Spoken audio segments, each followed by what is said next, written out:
Hey, how's it going everyone? Welcome to my Stacklands beginner's guide video.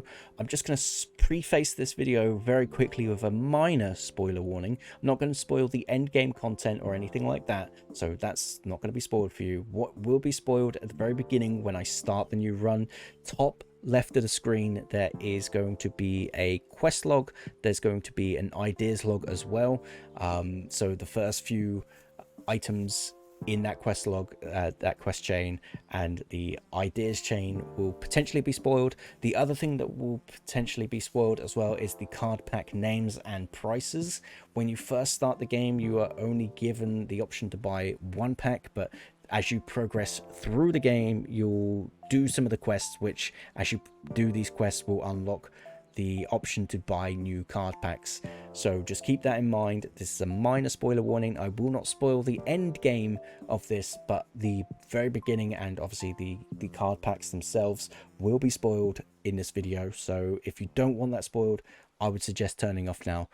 But now that I've said that, I'm going to start this little beginner's guide. If you're looking into this game and wondering how to start, this is the video for you. So we're going to start a new run, and we have the options for a short, normal, or long moon length. This is basically the length of day or the length of time it takes for one set to go, and I'll talk about that in a second. You have peaceful mode, and I would recommend having this off because otherwise it's just really boring. And we'll start the run. So you see here, I'm going to hide the quests now so that this should not be a spoiler for much longer. In fact, it won't be because I won't need to open this up. But up the top in a second, once I open this, you'll see that there's different prices here for card packs, and these will get spoiled for you. So that, again, just a little forewarning here as I go forward. If you don't want to see that, then, you know, again, just tune off now. But it is what it is. So you start the game with your first booster pack. You get the same items out of this regardless of the run. I'm pretty sure you can't get foils in this pack. I've not experienced any foils in my time of playing when it comes to this first opening pack, but that's not to say that there aren't any there, but there is a potential. Foils are worth more, they sell for more, and I believe some of them also allow you to get more resources from them. So what is this game all about? It's a survival based card game slash roguelite. It's all three combined in one, and it's very addictive. So we're going to open up this first pack. So you get your villager, berry bush, rock, wood, and coin. I'm going to put the coin over here for now, and I'm going to send my villager to the berry bush. Now, let me pause the game really quickly. So there's a couple of key binds that I'm going to talk about really quickly. So spacebar will pause the game. So we're paused now, so the timer up top is not going to tick over. This gives you a lot of breathing room. Especially once you get later on in the game and you've got multiple cards on the screen, it gets a little bit chaotic. So this is your breathing room button right here. You can pause as many times as you want, or you can not pause at all if you don't want to. Pausing obviously helps you out a lot. So let's talk about this really quickly. The reason why we go to the berry bush is to get some food. At the end of a moon cycle, or the moon, or whatever you want to call it, at the end of the day, I'm just going to call it day because it's easier. Your villagers and everything progressing up from that will need to eat. This is your food bar right here. This is how much food you have. Each villager needs to consume 2 pieces of food. A berry is 1 piece of food. As you go through, you will unlock different food that have a different amount that they will feed in terms of the hunger. So some may, so 1 piece of food might be beneficial for 1 villager. Whereas say like berries, you need 2 for a villager. You get the idea. The better upgraded foods basically, and you need to fill this. If your villagers go hungry, if a villager goes hungry, they die. If all your villagers die, it's game over. There's also monsters in this game. So again, just pause it really quickly. There are monsters in the game that you have to defend against, and they come at certain times through either card packs. You can get them out of the card packs, or you can they spawn through strange portal events, which you'll see a little bit later on. I'll cut the video down so that you get to see everything in its entirety, so I won't keep it as a long form video, although it's probably going to end up long form now. So your best way of optimizing the beginning here is you get your 2 berries to sort you out for the day. So you don't worry about the bush now for now. And then you take the wood and split it on the villager, because once this wood is split, you get a stick, and the stick can sell for 2 gold, which allows you to get a humble beginnings pack. This is your bread and butter. This is going to keep you going for the long run. This has such crazy value to it. So we're going to go ahead and buy one of those. And again, you can do all of these interactions while paused, other than like if I set the villager on the rock, for example, I can queue it up. Because the game's paused, that time is not going to go down. So again, a lot of breathing room here. I got 2 berry bushes and 1 tree, which is not the best. I mean, the tree will obviously give us a little bit of wood to sell, so that's not too bad. And the rock as well will give us the potential of coins, flint, or stone. If we get flint, you want to keep that. Do not get rid of flint. As for me, I've been very unlucky when it comes to getting flint. So flint is like gold dust to me. So if you get flint, definitely don't get rid of it. But for now, all we're going to do is we're going to take our resources and we're going to just turn them into coins to get more and more packs. This is going to help us out because this will get us our 2nd villager. And then from there, you can get a 3rd and 4th and 5th and a 6th. But I'll explain that a little bit more in detail as we get to that stage. But for now, again, we're just going to create more sticks to sell and buy some more packs out. I will go through this process just because like the beginning process of the game does require a little bit of understanding, but once you understand it, it's pretty easy. So again, we're going to queue up the villager to get some more sticks. We will buy a humble beginners pack and have a look and see what we get. Okay, so rabbits, they are basically, well, it's a rabbit, right? You can attack this to either you get a whole bunch of different things from defeating an enemy. There's a loot table on it. Rabbit's harmless enough. It's not going to interact with anything. It will, like, as it's hopping around, because this card will hop around, it will nudge into your different cards and knock them around, so that it can be a bit of a pain in the backside. And they will drop a poop card as well every now and then, which are pretty good in the beginning game. So I will keep the rabbit around for now, because the poop you can put onto like berries and different like farmyard produce to basically fertilize it and grow more berry bushes or things like that. So I'll keep that around for now. So we'll go ahead and split this wood. There is one more keybind I will talk to you about. So we've talked about spacebar being for pause. The other keybind is the tab button, which will speed up the time. As you can see there, I'm going to pause it there, getting close to the end. So tab will increase the speed, so you don't have to wait around too long. So we'll go ahead and sell that, buy ourselves another pack and see what we get. Another rabbit, it's probably not the best. Just keep in mind as well, up the top you do have a card count limit. So by the time the day's over, if you're over that limit, you have to sell and get rid of cards. So it's always best to keep an eye on this as well. Which is what we're doing. We're going to go ahead, we'll stack the 2 rocks and we'll put our villager on the tree to get some more money. The day's going to be out, and as you can see now, once the day's out, it's time to feed the villagers. So he's going to consume the berries and everyone was fed. Excellent. Start the new moon. So we will hit this tree once and immediately move into the berry bushes, because we'll sell that stick as well, because obviously we need to get the 2 food for the villager for the end of the day. You don't have to worry about the rabbits. The rabbits don't need feeding. It's just the villagers that need feeding, which, you know, if this is IRL pets, then, you know, that's bad advice, right?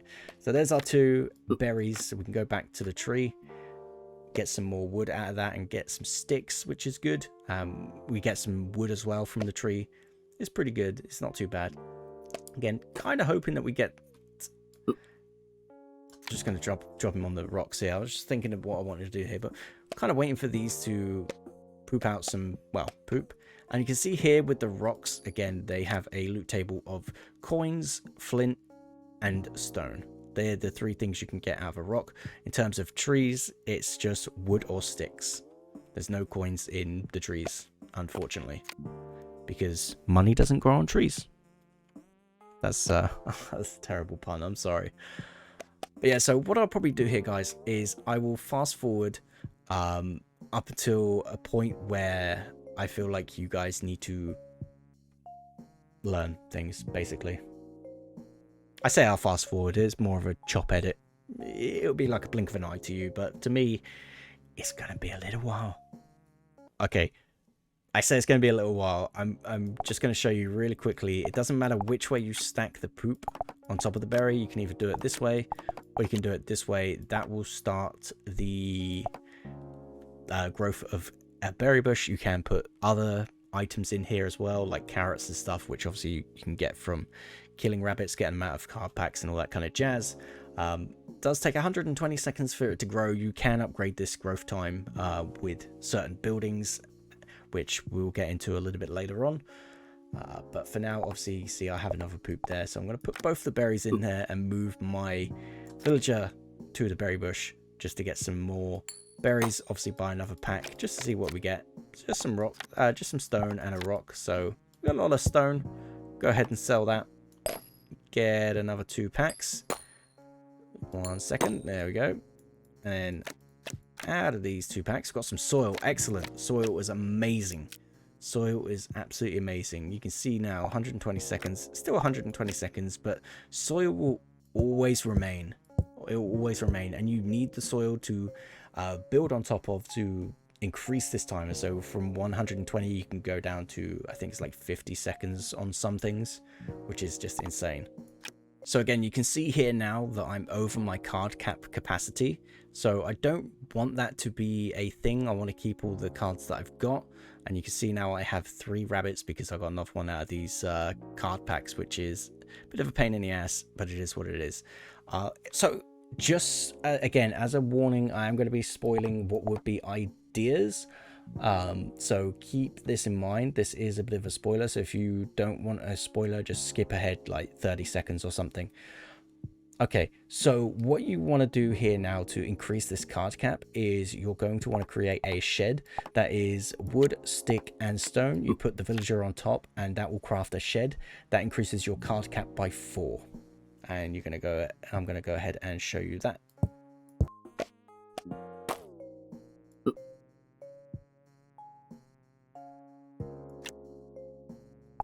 Okay, so we just hit day 4, and just before day 4, I decided to open 2 card packs, and one of them spawned 2 rabbits out of them.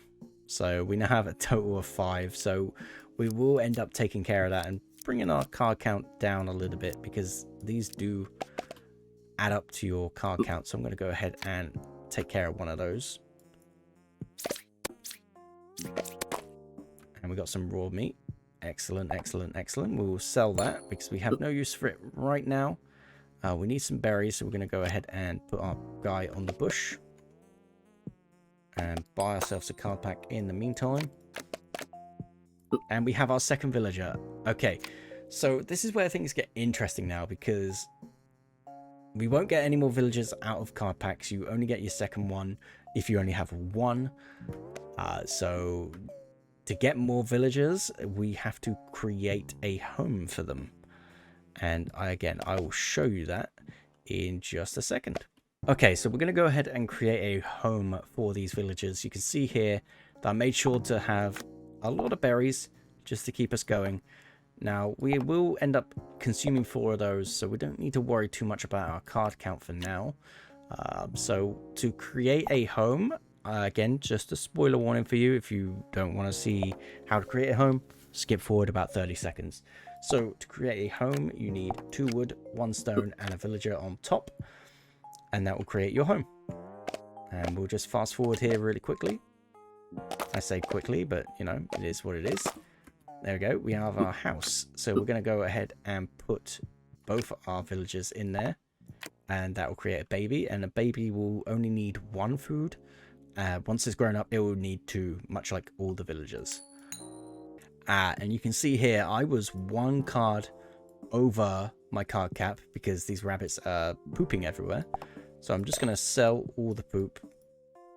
Well, I sold 2, but that's fine.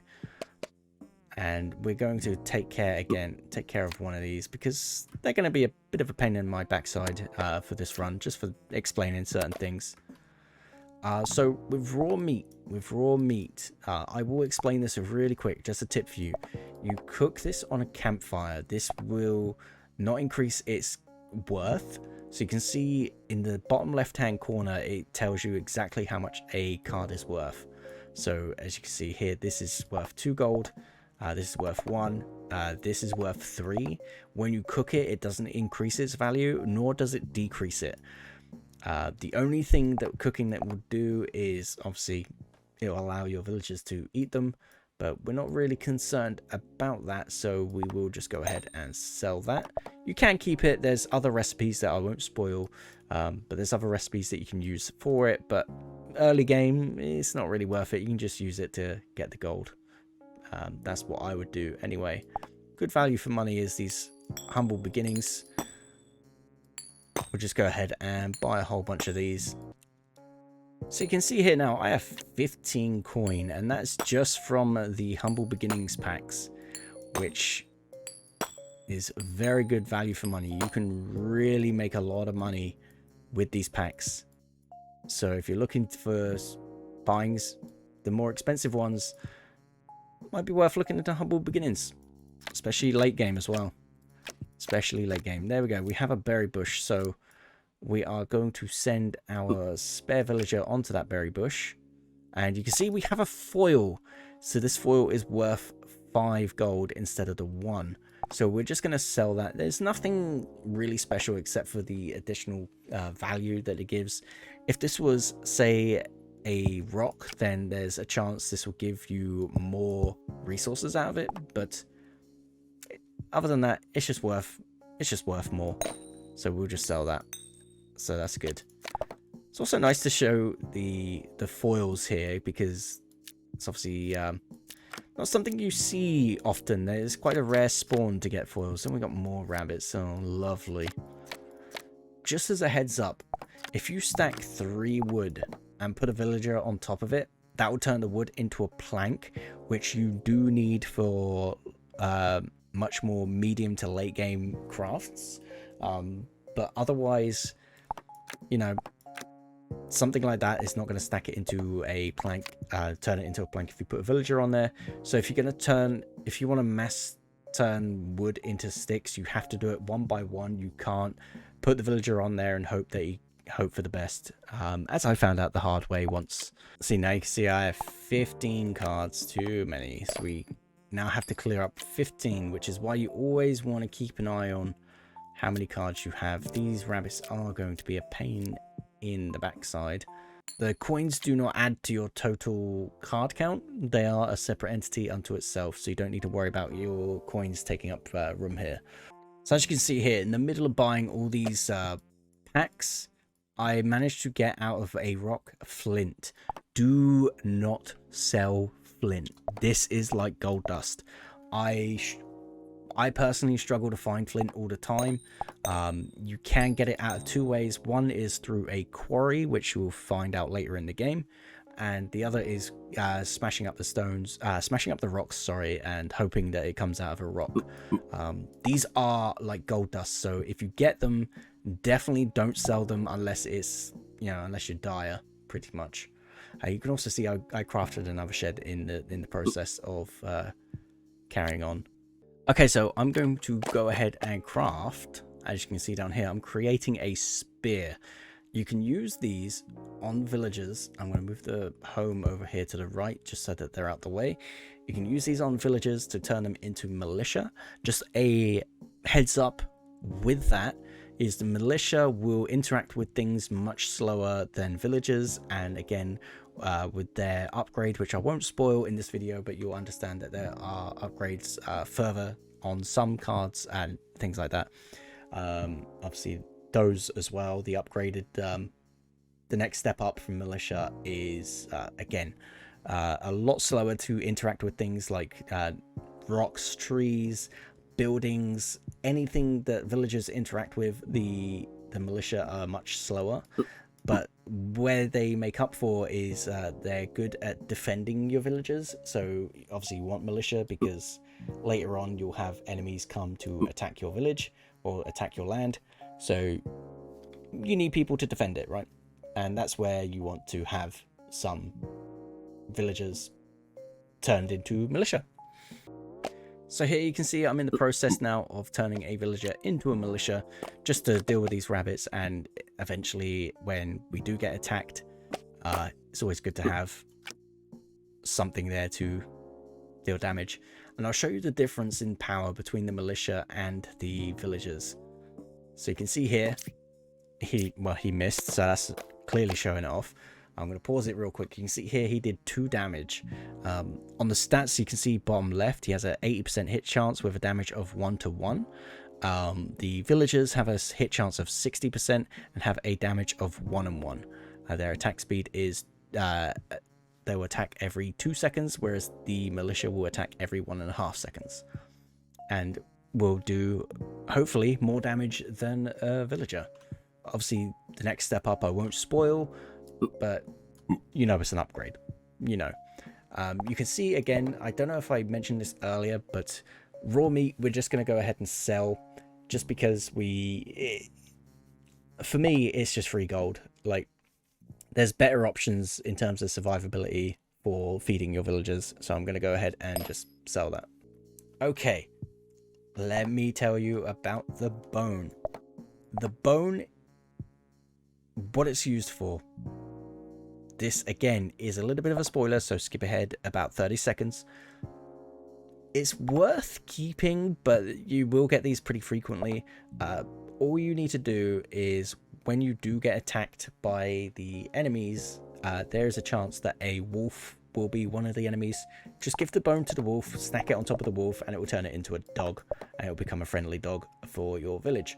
And the dog can do everything a villager can do, but does it much slower. It's also an achievement. Always just remember as well that any idle villager or militia is time wasted, so go ahead and put them on anything that's there possible. Also, things that are freed up, like soil, and obviously the upgrade to the soil, for example, is time being wasted, so try and keep those filled as much as you can. So you can see here that I just unpacked one of these card packs and a rat came out. And rats will come and attack your villagers, and they will attack your militia. So we're going to send our militia down to deal with the rat real quick. There we go. And the rat has a loot table, much like everything in this game. And we got a coin from it. There is a chance you can get like keys and all that from these things, but we got a coin, so it is what it is. It's not a big deal. Right, I'm going to show you another two. Crafting things that will help you out beneficially during the game. So if you don't want spoilers, then look away now. But I mean, this is pretty spoiler heavy, really, let's be real. So I'm going to teach you how to make a lumberyard and a quarry. So a lumberyard, you need 3 wood and 1 stone. A quarry, you need 3 stone and 1 wood. You need to stack a villager on top of these in order to start it to be crafted. Both of these are going to take 30 seconds. I don't believe we have 30 seconds left in the day, but hopefully we do, and that will drop our card count down significantly. If not, we may have to sell some berries. As you can see, I was correct there, and we didn't have enough time. Is what it is. May only have to sell like 1 or 2 berries, so it's not too big of a deal. 3 cards, 3 berries. Okay, so you can see now we have crafted our lumber camp and our quarry. We've put our villagers on top, and every 30 seconds, these will produce a stone and a wood, respectively. The quarry bringing us stone and the lumber camp bringing us wood. Buy a whole bunch of card packs, and you can see here we have 30 coins already, which is insane. Look at that. Look at that snake of coins. Isn't that lovely? Now, if I was a smart man, I would go ahead and get the order and structure. But because you won't have access to this, you might have seeking wisdom as your next one, because you'll be completing quests as you're doing certain things like creating certain items, for example. We're just going to go ahead and carry on with humble beginnings. So we'll grab one of those. I believe I said sticks and wood at the beginning of this video, but it is actually apples as well you can get from the tree. Not often you'll find them, but there's a chance. Okay, so we got a apple out of the tree. You can see down the bottom here, I'm creating planks. And just as a spoiler here, this is a huge spoiler in terms of your ideas. So I would definitely turn away now, but you know, it's always nice to know these things. So if you're still following at this point, then this is a very good tip for you. 2 planks, sorry. So 3 wood total to make, so 6 wood total, sorry. Splitting them both into stacks of 3.